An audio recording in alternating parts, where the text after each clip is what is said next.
Assalamualaikum dan hai semua. Pada video lalu kita ada belajar mengenai reka bentuk hiasan dalaman. Kita juga telah belajar sedikit mengenai apa makna reka bentuk hiasan dalaman. Kita tahu juga tentang kategori reka bentuk hiasan dalaman, iaitu terbahagi kepada dua, reka bentuk ruang kediaman dan juga reka bentuk ruang awam atau komersial. Dan seterusnya kita ada juga belajar mengenai aspek asas reka bentuk hiasan dalaman dan juga prinsip reka bentuk hiasan dalaman.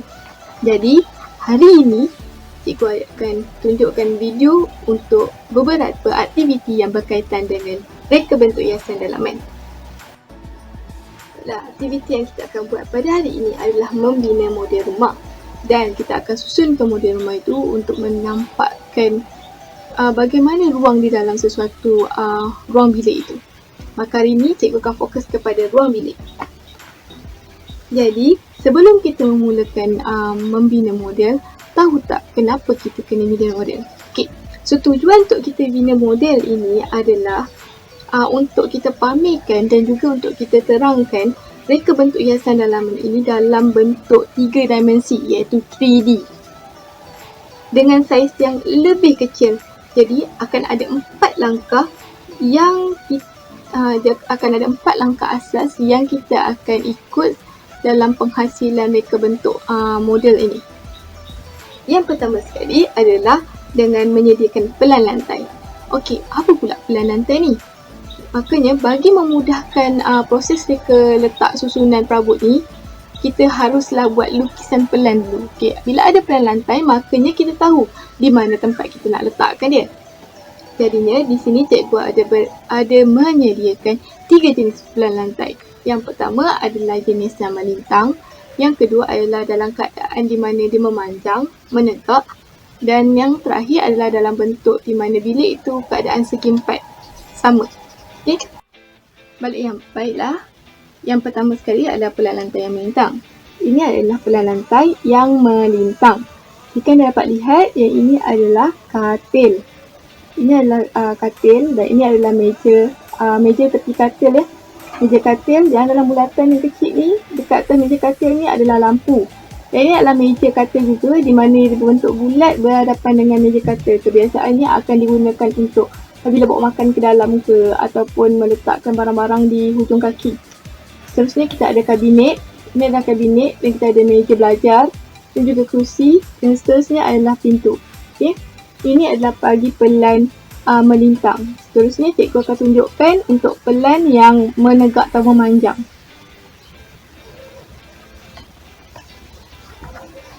Ini adalah bagi pelan yang memanjang. Bila keadaan bilik tersebut dalam keadaan memanjang, ini adalah untuk pelan dia, di mana reka letak itu untuk menyesuaikan ruang di dalam ruang bilik tidur tersebut. Seterusnya cikgu akan tunjukkan pelan yang di mana ruang biliknya segi empat sama. Okey, ini adalah pelan untuk bilik segi empat sama. Okey. Makanya antara tiga pelan ini, cikgu akan pilih pelan yang segi empat sama. Sebab, okey, kamu kena ingat setiap kali membuat pelan lantai ini, dia akan mengikut jenis suai bilik kamu. Jenis bilik tidur kamu, adakah dia melintang, adakah dia memanjang ataupun adakah dia segi empat sama. Jadi untuk bilik cikgu adalah ruang dia dalam segi empat sama. Makanya pelan ini yang cikgu akan gunakan. Jadi sebelum kita mengikut kepada proses seterusnya, kita akan bina model terlebih dahulu. Makanya sebelum kita bina model, kita perlu menyediakan tapak. Makanya tapak tu kita harus pastikan dia rata dan juga dia kukuh. Yang kedua, kita harus tegakkan dinding dan bahagikan ruang di samping menentukan di mana kedudukan pintu dan tingkap berdasarkan skala. Makanya untuk yang ini cikgu dah pun buat terlebih dahulu. Baiklah, ini adalah untuk cikgu punya tapak. So, ini adalah tapak dia yang cikgu dah pastikan dia adalah rata. Dan seterusnya di bahagian dalamnya dia mempunyai di mana ruang udara, pengaliran ruang udara iaitu tingkap. Okey, seterusnya pintu tu pastinya akan berada di bahagian di sini lah. Okey. Baiklah, untuk yang terakhir, barulah kita akan lengkapkan tapak tersebut dengan model perabot dan hiasan. Makanya kita akan mulakan buat model perabot dan hiasan. Untuk buat model perabot ni akan ada 3 sahaja yang cikgu akan buat. Yang pertama sekali adalah katil, dan yang kedua adalah kabinet, dan yang terakhir adalah meja lampu. Jadi cikgu akan tunjukkan sebelum kita buat, untuk buat bahagian tu kita haruslah menyediakan barang-barang untuk melakukan atau membuat model. Okey. Yang pertama adalah batang aiskrim. Okay. Ini adalah batang aiskrim dan seterusnya adalah polistirin. Okey. Polistirin dan seterusnya ialah kamu harus sediakan gam panas. Gam panas atau dalam bahasa Inggeris adalah hot glue gun. Ini. Okey. Okey. Jangan lupa juga ubat untuk gam panas. Okey. Kamu juga boleh menggunakan, selain daripada batang aiskrim, cikgu turut juga menggunakan mounting board. Okey. Mounting board juga boleh digunakan. Okay, selain daripada mounting board, kamu juga boleh menggunakan kotak. Tiada masalah dalam untuk membuat perabot. Gunakan barang-barang di sekeliling kamu kerana lebih menjimatkan dan juga kamu lebih menjaminkan untuk menggunakan barang alam sekitar atau barang kita semula. Dan yang terakhir sekali ialah color akrilik. Ini adalah untuk mewarnakan perabot lah terutamanya. Makanya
nampaknya kita dah pun berjaya membuat model tersebut.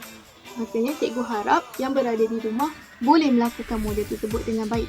Seterusnya, kita akan beralih pada menyusun model-model tersebut di dalam tapak. Tapak yang sudah cikgu buat tadi.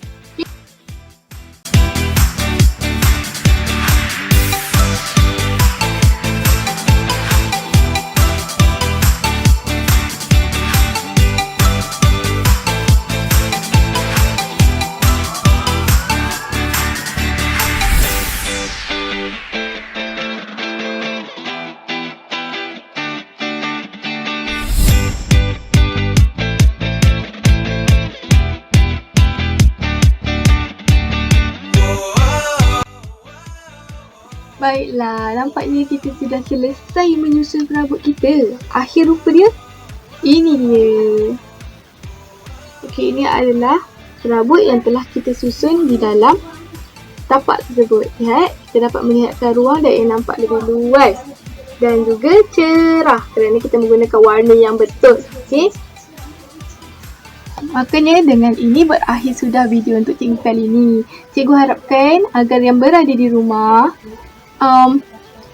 bolehlah cuba untuk buat model sendiri, tapak sendiri dan juga susunan kamu sendiri untuk ruang dalaman. Tak kisahlah dari segi bilik tidur ataupun ruang makan ataupun ruang tamu. Pastikan di masa PKP ini sentiasa berada di rumah dan jaga diri masing-masing. Sentiasa bersihkan tangan dan juga kerapkan mandi ya untuk mengelakkan berlakunya jangkitan coronavirus. Sekian, terima kasih.